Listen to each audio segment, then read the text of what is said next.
നൂറിന്റെ പെരുമാറിൽ ഞങ്ങളുടെ നേതാവുണ്ടെങ്കിൽ ലക്കൊടിയാണ് കട്ടായം. ആ ഉഷാറൊക്കെ എവിടെ പോയി?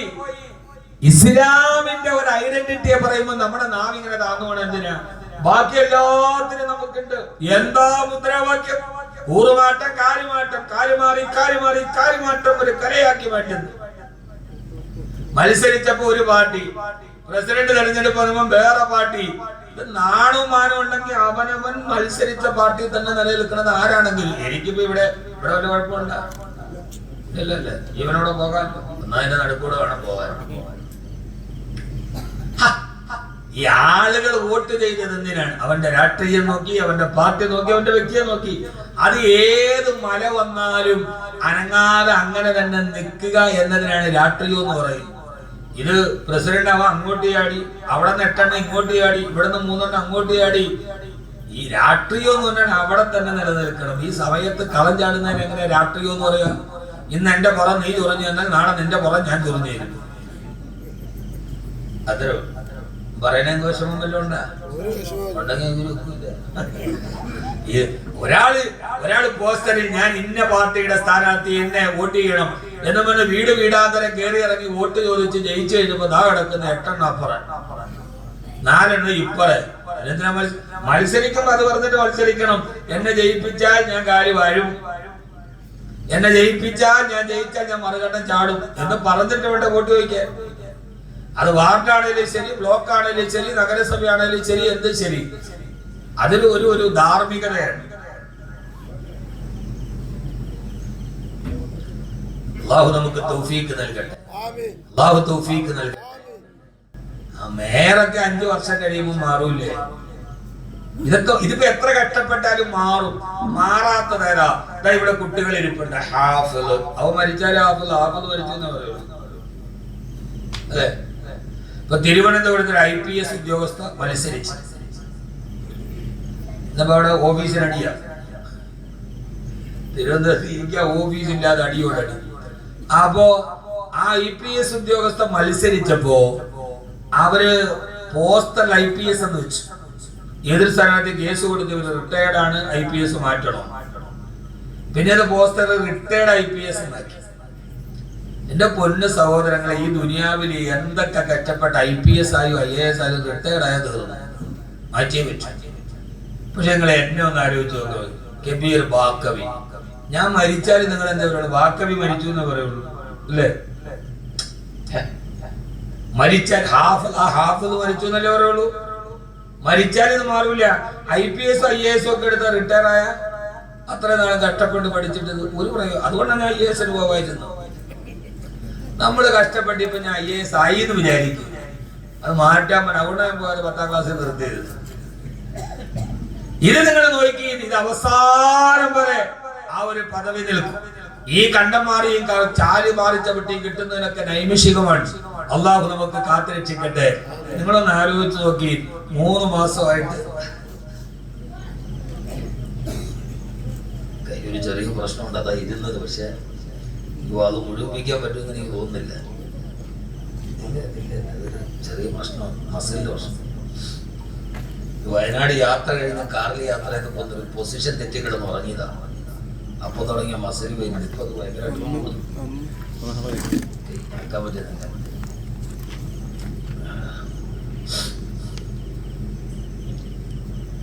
അപ്പൊ ഞാൻ എന്താ പറഞ്ഞത്?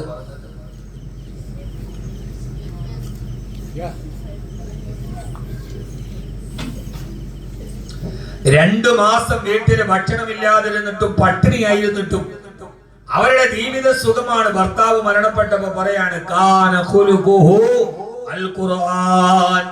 എന്റെ ഭർത്താവ് ഖുർആൻ പറഞ്ഞ ഭർത്താവായിരുന്നു. എങ്ങനെയാണ് സഹോദരങ്ങളെ ഇത് സാധ്യമാവുക? അതിനൊരൊറ്റ കാര്യമുള്ളൂ. ഇവിടെ നോക്ക്.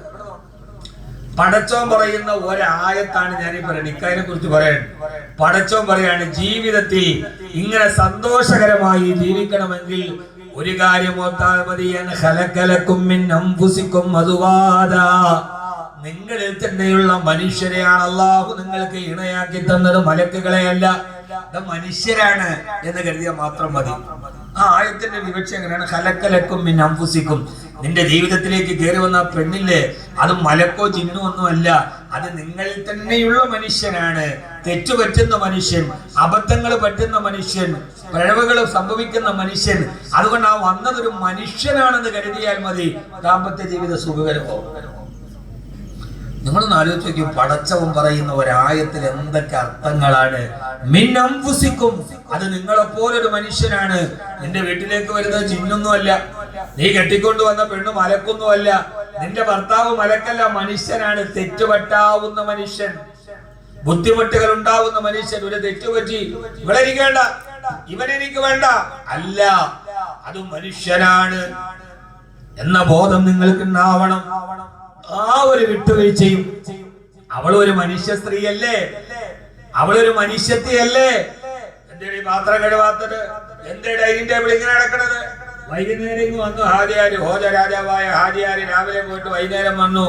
7 മണിയായപ്പോ അവക്കെന്ന് വയറുവേദനയും ചെറിയ അസ്വസ്ഥതയൊക്കെ ഉണ്ട്. എവിടെയാണ് ബെഡ്ഷീറ്റ് ഇങ്ങനെ കിടക്കണത്, കസേര എന്താ ഇങ്ങനെ കിടക്കണത്? കുട്ടിയുടെ യൂണിഫോം അവിടെ കിടക്കണു. പിന്നെ ഹോജ രാജാവായ തമ്പുരാനെ, പിന്നെ അവക്കില്ലാത്ത കുഴപ്പമില്ല. പടച്ചോൻ പറയാണ്, എടാ ചങ്ങാതി, മിൻ അൻഫുസിക്കും, അത് നിന്നെ പോലുള്ള ഒരു മനുഷ്യ ജന്മമാണത്. ആദ്യം കസേര കിടക്കുന്ന എന്താണെന്ന് അന്വേഷിക്കരുത്, തുണിയ മൂല കിടക്കുന്ന എന്താണെന്ന് അന്വേഷിക്കരുത്. അവളുടെ അടുത്ത് ആദ്യം പോയിട്ട് ചോദിക്കണം, എന്തേലും വയ്യ, എന്തു പറ്റി, എന്താ ബുദ്ധിമുട്ട് എന്നാണ് ചോദിക്കണം. അതൊരു മനുഷ്യ സ്ത്രീയാണ് എന്ന ഒരു ബോധ്യം ഉണ്ടാകണം. ഹബീബായ നബി മുഹമ്മദ് മുസ്തഫ, ഹബീബായ നബി മുഹമ്മദ് മുസ്തഫ സല്ലല്ലാഹു അലൈഹി വസല്ലം ഒരു ദിവസം ലോഹർ നമസ്കാരം കഴിഞ്ഞ് അല്ലാഹുവിന്റെ റസൂൽ പള്ളിയിൽ നിന്ന് വീട്ടിലേക്ക് വന്നു. വല്ലാതെ വിശക്കുന്നുണ്ട് ഹബീബിന്.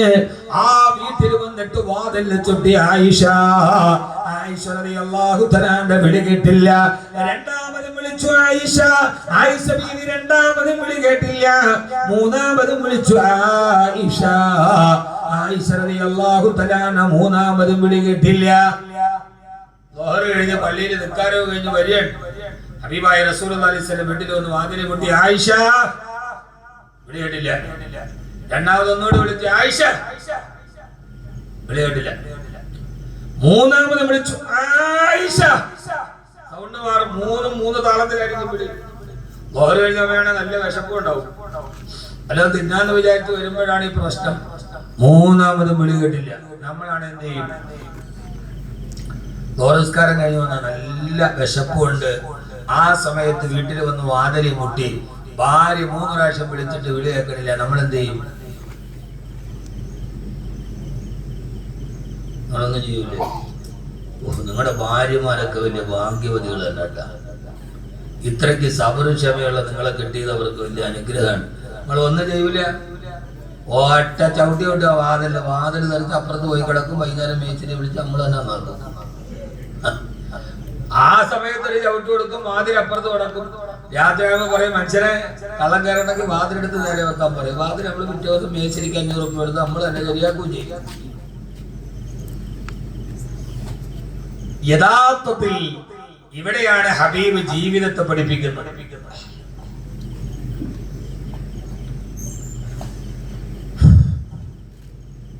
ഹബീബായ റസൂലുള്ളാഹി സ്വല്ലല്ലാഹു അലൈഹി വസല്ലം ആ വാതിലുമല്ലേ കുറ്റിയിട്ടിട്ടില്ല. അല്ലാഹുവിന്റെ റസൂലുമല്ല വാതിലങ്ങ് കൈകൊണ്ട് തുറന്നപ്പോ ആയിഷ റളിയല്ലാഹു തആല അവിടുത്തെ വീടിന്റെ ഭിത്തിയിൽ ചാരിയിരുന്ന് ഉറങ്ങുകയാണ്. ആ മാവ് കുഴച്ച മാവ് അങ്ങനെ തന്നെ ആയിഷ ബീവിയുടെ കയ്യിലിരിക്കുന്നുണ്ട്. പത്തിരി ഉണ്ടാക്കി ആ മാവ് കുഴച്ച് വെച്ചോണ്ടിരുന്നിട്ട് മുപ്പിലാത്തി ഉറങ്ങിപ്പോയി. ആ പത്തിരി കുറച്ച മാവ് കയ്യിൽ ഇങ്ങനെ തന്നെ ഇരിക്കുന്നുണ്ട്. ആയിഷ ബീവി ഭിത്തിയിൽ ചാരിയിരുന്ന് ഇങ്ങനെ ഉറങ്ങാണ്. ഹബീബായ നബി തങ്ങൾ നോക്കിയപ്പോ നിങ്ങളൊന്ന് ആലോചിച്ച് നോക്കി, നമ്മൾ കയറി വാതിൽ തുറന്ന് നോക്കുമ്പോ പത്തിരി ഉണ്ടാക്കാൻ വന്ന ഈ സാധനം ആ പത്തിരിയുടെ മാവും കൈ പിടിച്ചിട്ട് ഭിത്തിയിൽ ചാരി കിടന്ന് ഉറങ്ങാണ്. നമ്മൾ എന്ത് ചെയ്യും? നമ്മുടെ ഒരു പ്രതികരണം എന്തായിരിക്കും?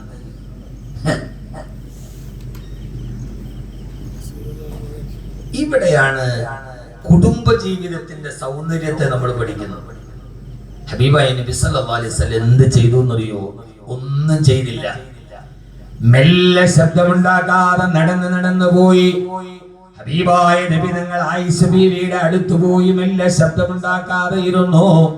എന്നിട്ട് ആ വിരലുകൾക്കിടയിൽ നിന്ന് മാവ് മെല്ലെ ഇങ്ങ് ഊരിയെടുത്തു. ആയിഷ ബീവി ഉറക്കം വിട്ടില്ല. അള്ളാന്റെ റസൂൽ ലോകത്തിന്റെ നേതാവ് അവിടെ ഇരുന്നിട്ട് നമ്മൾ പത്തിരി കൊണ്ട് പത്തിരി ഉണ്ടാക്കാൻ തുടങ്ങി. നമ്മൾ വിചാരിക്കും ഞാൻ പത്തിരി ഉണ്ടാക്കാനോ, അവിടെ ഇരുന്നിട്ട് പത്തിരി ഉണ്ടാക്കാൻ തുടങ്ങി. ആ പത്തിരി ഇങ്ങനെ ഉണ്ടാക്കിയിട്ട് കറിയും വെച്ചു. അവസാനം ചൂട് കറിയും ആയിഷ ബീവിയുടെ മുമ്പിൽ ചെന്നിട്ട് അള്ളാന്റെ റസൂൽ വിളിച്ചു, ആയിഷ. ആയിഷ ബീവി കണ്ണു തുറന്നില്ല, മഹദി വല്ലാത്ത ഗാഢനിദ്രയിലാണ്. രണ്ടാമത് വിളിച്ചു ആയിഷ. ആയിഷ ബീവി കണ്ണു തുറന്നില്ല. മൂന്നാമത് ചെവിയുടെ ഭാഗത്ത് പോയി പ്രണയാതിരേകത്തോടെ അള്ളാന്റെ റസൂൽ വിളിച്ചു, ആയിഷ. ആ ചെറിയ മന്ത്രം കേട്ടപ്പോ ആയിഷ റളിയല്ലാഹു തആല ഉറക്കത്തിൽ നിന്ന് ചാടി എഴുന്നേറ്റു. നോക്കുമ്പോൾ അള്ളാന്റെ റസൂല് പത്തിരി ചുട്ട് കറിയും വെച്ച് അള്ളാന്റെ റസൂൽ ഇങ്ങനെ മുമ്പിലിരിക്കുകയാണ്. ഹബീബിന്റെ കയ്യിൽ പിടിച്ച് ആയിഷ ബീവി ചോദിക്കുന്നുണ്ട്, യാ റസൂലല്ലാഹ്, ഇന്നലെ തഹജ്ജുദ് നിസ്കരിച്ചിട്ട് കൂടുതൽ ഉറങ്ങിയില്ല നബിയേ. പത്തിരി കുടച്ചുകൊണ്ടിരുന്നപ്പോൾ അറിയാതെ ഉറങ്ങിപ്പോയതാണ്. അങ്ങനെ ഒന്ന് വിളിച്ചിരുന്നെങ്കിൽ ഞാൻ എഴുന്നേൽക്കുമായിരുന്നല്ലോ.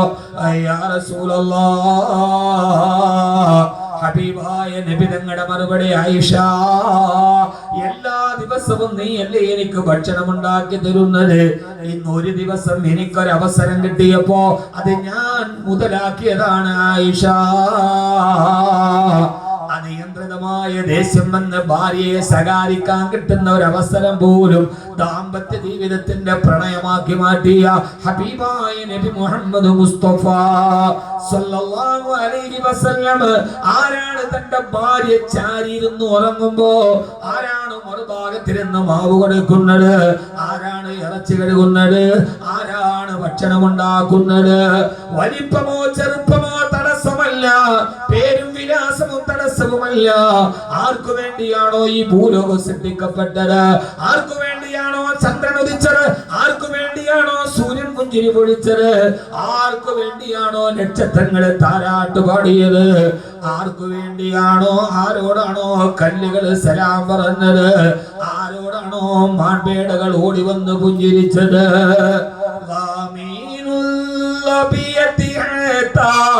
ترجع لمن استعاد سريعا ضمان النبي وافد عليه السلام. ആരാണ് ഈ സലാം പറയുന്നത്, ആരാണ് പത്രി കൊടുക്കുന്നത്? ബുറാഖിലെ കയറിയിട്ട് ഏഴാകാശം താണ്ടി കടന്ന ലോകത്തിന്റെ നേതാവാണ്. ഭാര്യ ഉറങ്ങുന്ന നേരത്ത് പത്തിരിക്ക് മാവ് കൊടുക്കുന്നത്. സാഹിബുൽ ബുറാഖി വറഫറഫിൽ ഇലാ റസൂലുള്ളാഹ് സലവാത്തുൻ തഹിയാത്തുൻ അലൈഹി സലാം. സഹോദരങ്ങളെ, ജീവിതം അല്പമേയുള്ളൂ. ഈ ചെറിയൊരു ജീവിതത്തിന് കലഹിക്കാനല്ല, കലാപത്തിനല്ല, കോടതി വരാന്തകളിൽ വാക്കുതർക്കത്തിനല്ല, മഹല്ല് കമ്മിറ്റിയിലിരുന്ന് പരാതി അങ്ങോട്ടും ഇങ്ങോട്ടും പറയാനല്ല. എന്റെ ജീവിതത്തിലേക്ക് വന്നതൊരു മനുഷ്യനാണ്. തെറ്റുകൾ പറ്റുന്ന മനുഷ്യന്, അപരാധങ്ങൾ പറ്റുന്ന മനുഷ്യന്, ബുദ്ധിമുട്ടുകളുള്ള മനുഷ്യന്, ഒരു മനുഷ്യ സ്ത്രീയാണ് അവളെന്ന് കരുതി അവളോട് അവരോട് നിങ്ങൾ സ്നേഹത്തോടെ പെരുമാറണേ എന്ന് വിശുദ്ധ ഖുർആൻ. അല്ലാഹു നമുക്കതിനെ തൗഫീഖ് നൽകട്ടെ. ആമീൻ പറയ്. അല്ലാഹു നമുക്കതിനെ തൗഫീഖ് നൽകട്ടെ. അധിക മനോഹര നൂറുല്ലാഹ് അഹ്മദ് നബിയിൽ സല്ലല്ലാഹ് അഗദിദയാലു ഹബീബുല്ലാഹ് ആമന്നാ ബി റസൂലില്ലാഹ് ഹസ്ബി റബ്ബി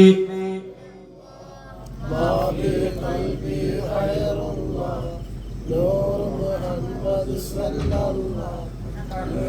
ഉറക്കമൊന്ന് പാടാൻ മനസ്സിലായിട്ടാണ് പിന്നെ ഇത്രയും പേരിരുന്നിട്ട് അത് വളരെ കേൾക്കണം. ഒന്ന് ഉറക്ക ചൊല്ലാൻ. ഹസ്ബി റബ്ബി ജല്ലല്ലാഹ് ഖൽബി ഖൈറുല്ലാഹ് നൂർ മുഹമ്മദ് സല്ലല്ലാഹു ലാ ഇലാഹ. ബദറിലും മികന്തൊരു ശോഭ നബി ബീവി ആമിന തന്റെ സബി വലതുൽ അമീനായി വന്ന നബി ആമന്ന ബിറസൂലില്ലാഹി ഹസ്ബി റബ്ബി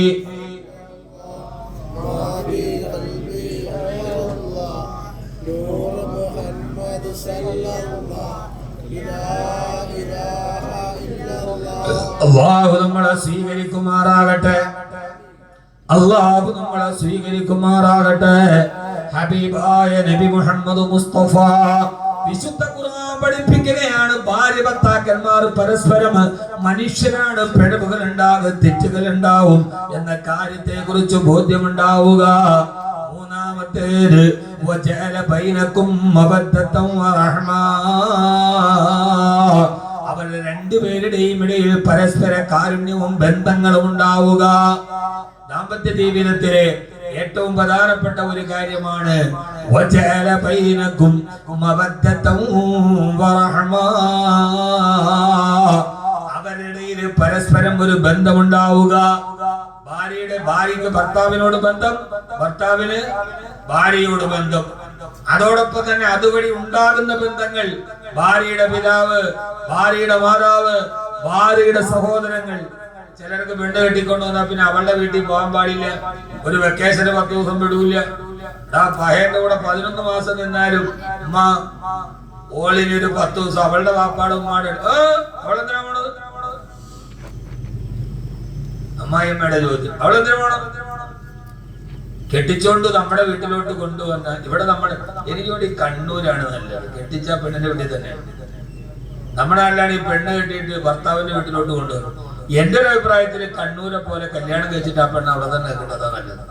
അവള് വേറൊരു വീട്ടിൽ വന്ന് അവിടുത്തെ ആളുകളുമായിട്ടൊക്കെ പൊരുത്തപ്പെട്ട് ആ പെൺകുട്ടി എങ്ങാനും പൊരുത്തപ്പെടാൻ പറ്റിയില്ലെങ്കിൽ പിന്നെ നരക തുല്യമാണ് ജീവിതം. കണ്ണൂരാണെങ്കിൽ കല്യാണം കഴിച്ച് പെൺകുട്ടി അവളുടെ വീട്ടിൽ തന്നെ ഏത് നല്ലത്? മനാപ്പോലെ അല്ലെ, മറയുണ്ടാവും, എല്ലാം ഉണ്ടാവും. അതാ കണ്ണൂരുകാരുടേതാണ് നല്ലത്. ഞാൻ വീട്ടിൽ പറഞ്ഞപ്പോ എന്റെ ഭാര്യ എന്നോട് പറഞ്ഞു, കൊള്ളാം മോള് പ്രസവിച്ചു. എനിക്ക് മോളെ 12 വയസ്സായി. വാപ്പാടെ അഭിപ്രായം മാറും, അങ്ങനെയാണ് സ്വാഭാവികം. സ്വന്തം മോളാവുമ്പോ നമുക്ക് തോന്നും കണ്ണൂരാ നല്ലത്. ഞാൻ പലപ്പോഴും ആലോചിക്കുക, ഇവളെങ്ങനെ വളർന്നു എങ്ങനെ കെട്ടിച്ചോട് പറ്റും പടച്ചോലെ, ഞാൻ എങ്ങനെ കാണാതിരിക്കും? അതാ ഞാൻ പറയുന്നത്, പടച്ചോ പറയുന്ന മിന്നമ്പുസിക്കും മനുഷ്യരാണെന്നുള്ളൊരു ബോധം വേണം. 10-17 വർഷം അവളെ വളർത്തിയിട്ട് ആ വാപ്പായുമായി നിന്റെ വീട്ടിലേക്ക് കെട്ടിച്ചു വിട്ടു. ഓക്കെ, ഒരു വെക്കേഷൻ ഒരു 10 ദിവസം, ഒരു ഓണത്തിന് ഒരു 10 ദിവസം അവൾ അവളുടെ വീട്ടിൽ പോയി സ്വസ്ഥമായിട്ട് നിൽക്കട്ടെ.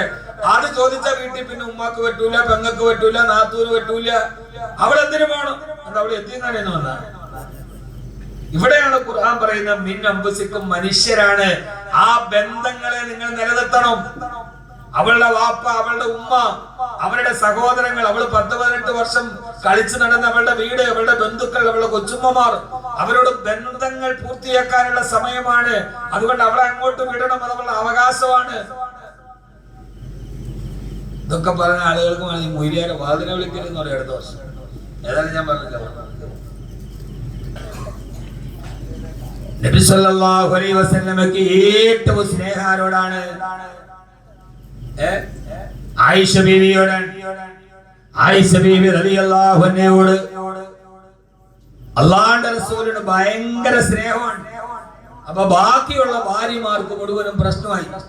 ഇവിടെ ആയിഷ ബീവിയോട് മാത്രം ഇത്ര സ്നേഹം കൂടുതലാണ്. ഞങ്ങൾക്ക് കൂടി അവകാശപ്പെട്ട സ്നേഹമാണത്. അതുകൊണ്ട് ആയിഷയോട് മാത്രം സ്നേഹം ഉണ്ടാവാൻ പാടില്ല. ചെറുപ്പക്കാര് കേട്ടോളി, ഇവിടുത്തെ യുക്തിവാദികളും നിരീശ്വരവാദികളും പറയുന്നത് പോലെ ആയിഷ ബീവിയോടുള്ള സ്നേഹം ആ ചെറുപ്പത്തിനോടുള്ള സ്നേഹമല്ല. പിന്നെയോ അങ്ങനെ എല്ലാ ഭാര്യമാരും കൂടെ ഒരുമിച്ച് കൂടി എന്നിട്ട് മഹരിയായ ഫാത്തിമ റളിയല്ലാഹു അൻഹയോട് പറഞ്ഞു, ഫാത്തിമ, നിന്റെ വാപ്പാടെ അടുക്കൽ പോയിട്ടൊന്ന് ഞങ്ങളുടെ പരാതി പറയണം. ആയിഷ ബീവിയോട് അല്പ സ്നേഹം കൂടുതലാണത് അവസാനിപ്പിക്കാൻ പറയണം.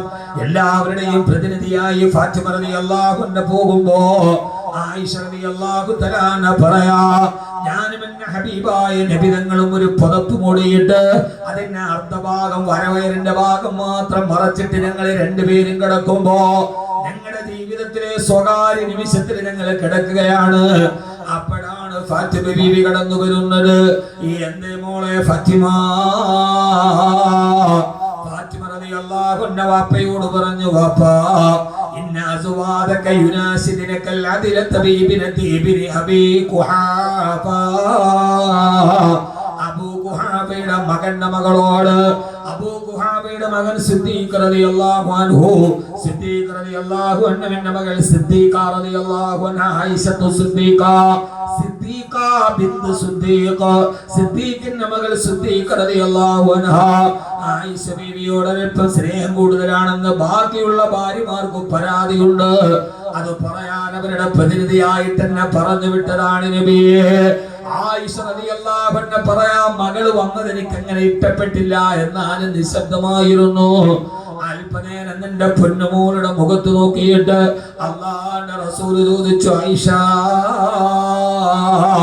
വാപ്പ ഒരു കാര്യം പറഞ്ഞാ നീ കേൾക്കുമോ മോളെ? എന്തേ ഉപ്പ?